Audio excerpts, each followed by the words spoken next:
Jan with Jan's Jewelry Supplies. Welcome to another soldering video.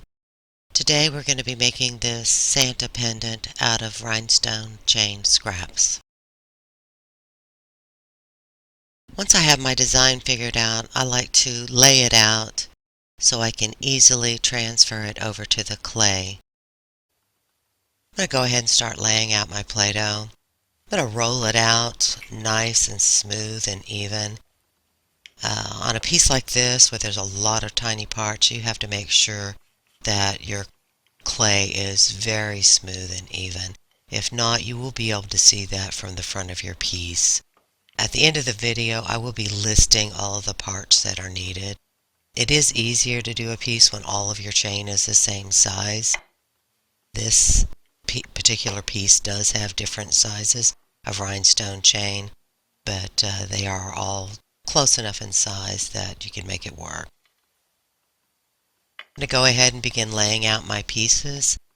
With this particular piece, I found it easier to start in the center, and that's at the bottom of his hat, which will be the 9 pieces of 24 pp crystal rhinestone. And I am using scraps of rhinestone chain. I'm not using continuous footage, so the pieces will be set in parts.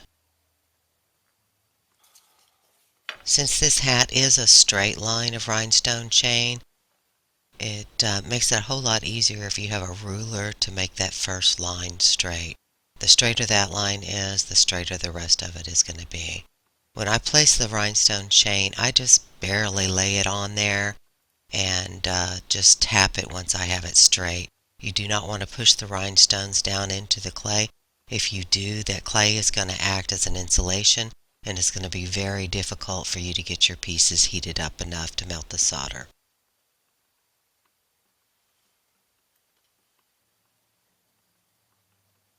I'm just going to continue to work my way up to the top of the hat.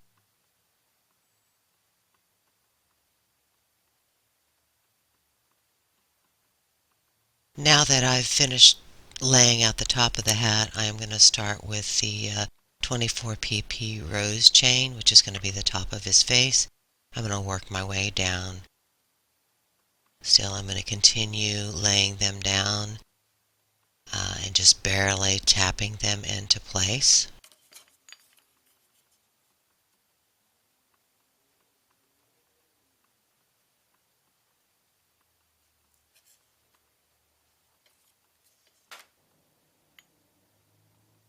Okay, this last row that I'm laying down is the row with his mouth. It's 3 24 pp crystal rhinestones, and then 1 16 SS Siam, and then 3 more 24 pp crystal rhinestones.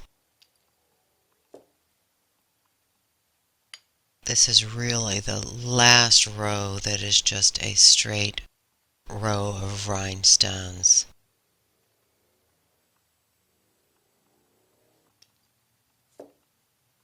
For this next one, I'm just going to take a 3-stone piece of 24 pp crystal rhinestone, and basically it's just going to be curved around the mouth.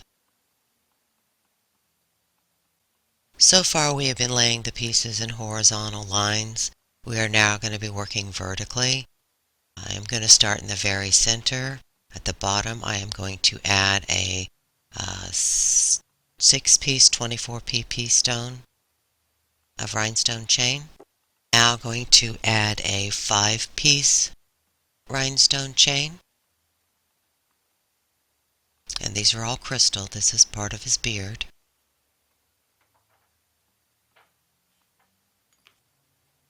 Now I'm moving to the other side and adding another 5-piece rhinestone chain. Back over to the other side and adding a 4-piece rhinestone chain. And remember, these need to be touching the very bottom of your horizontal lines. I'm going ahead and adding the 3-piece and finishing off this side. Moving over to the other side and adding my 4-piece rhinestone chain.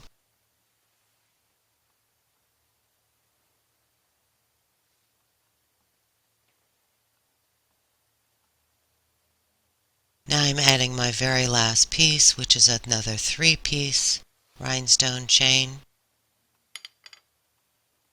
I want to check and make sure they are all straight and that they touch the bottom of the horizontal pieces that I have laid down, and that my entire piece is smooth and even before I start soldering. I'm going to go ahead and turn on the torch and begin soldering. Once I start applying the heat, I want to give it a few seconds before I even apply the solder. You just kind of want to test it to make sure it's hot enough before you start lifting the solder up, because if it is not hot enough, it is going to stick to your chain and you're going to lift your chain up and you could end up with a really big mess. Once it's heated, then it should go fairly smoothly. And basically you're just going to be heating up and kind of drawing a line across the back of the rhinestone chain. And you do want the solder to be completely solid across the back. Once you draw a line across each row of rhinestone chain, you will also want to come back and connect them. And I generally work in the center and work my way up and then work my way back down from the center. A lot of times whenever I'm doing a piece that has larger pieces and rhinestone chain, I work from the larger pieces out before I work with the chain, but since this one is all chain, I just start from the center and work my way up. I think the main reason why I do that is because if I start applying the heat in the center, that heat is going to start working its way out, and my pieces are going to be warm.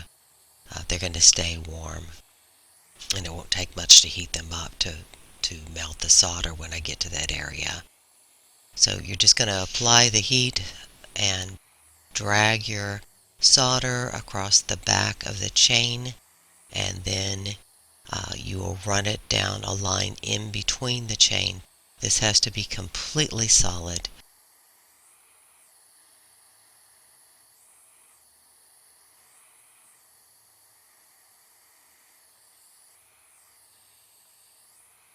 When you first start, if you will lift your solder very slowly, you can see whether or not it was hot enough and whether or not it's going to end up sticking to your chain.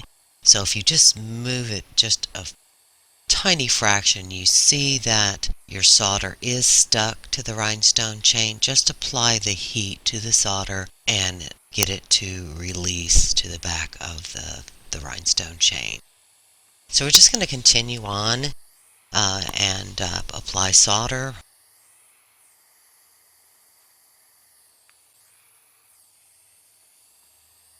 Decided it was easier to work my way down on this piece and do the more difficult pieces first.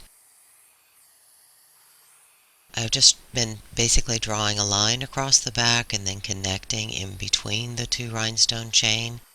Then once I get down to the very bottom, I'm taking those pieces that we applied vertically and just soldering them, just the very ends of them, to the bottom of the horizontal pieces. And you do want to make sure you do have a good amount of solder on those pieces, because they are only going to be connected by one stone. So just going to draw a fairly heavy line there, or you can just treat it one piece at a time and do a good sized dab of solder at the end of each stone that connects to the bottom.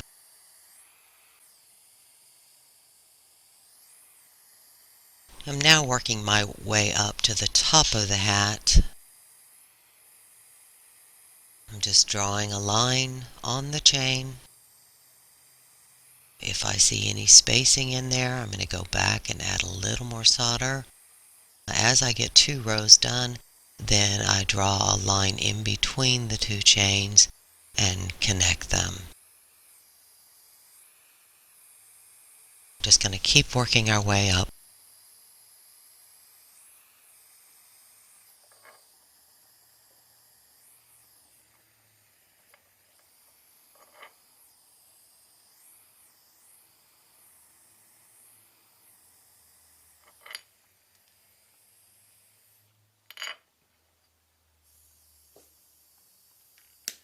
I have applied solder to the entire piece, but I want to go back through and add a little bit. If it looks like there might be a slight break in between any of the rhinestone chain, I want to reinforce it. Ideally, I don't want to have to come back once I've pulled the piece out of the clay. So I want to try and get it as solid as I can before I remove it. Let it cool for just a second. Now I'm going to lift it from the clay. I don't want to drop it in water to cool it down because I am going to go back and add the jump ring. So I just want to let it cool, and then I pull it from the clay. As you can see, there's a little bit of clay left on him. That will be removed whenever I go back and clean it. But I want to go ahead and add the jump ring first. And it seems pretty solid. Just going to turn my clay over so that it's still sticky, and I'm going to set the piece back in the clay and make sure all of the stones are secure before I add the jump ring.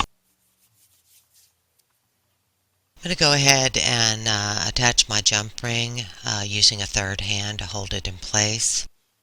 Whenever I add a jump ring, I like to take the open portion of the jump ring and make sure that goes in the solder, basically, so that I have a completely closed jump ring, which will make it more secure.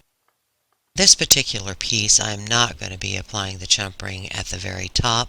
I'm actually going to be applying it just on top of the row that has 4 red Siam rhinestones. That places it just about center, which will give it balance. If I put it at the very top, then it would be sitting cockeyed, and I don't want that. I'm going to go ahead and apply some heat with the torch, and I will just be adding a little bit of solder to the jump ring. I just let it slide down the edge of the jump ring and just kind of glide it over to the settings.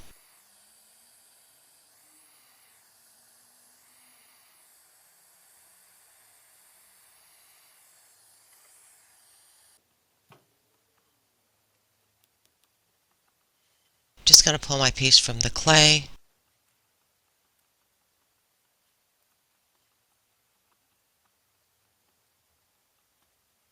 As you can see, it still has a little bit of Play-Doh on it. I've just dropped my piece in some warm soapy water.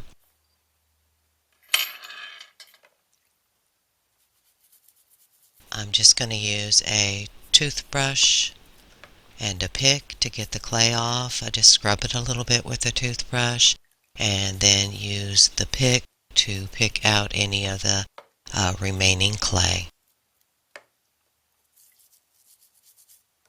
Once you have washed your piece, you're going to want to turn it over onto a dry paper towel or a dry cloth and leave it that way in case there's any water remaining. You don't want to leave the water resting on the stones, or it may make your stones cloudy. And here we have the finished piece. And that's it for this soldering video. Thanks for watching. We'll see you next time.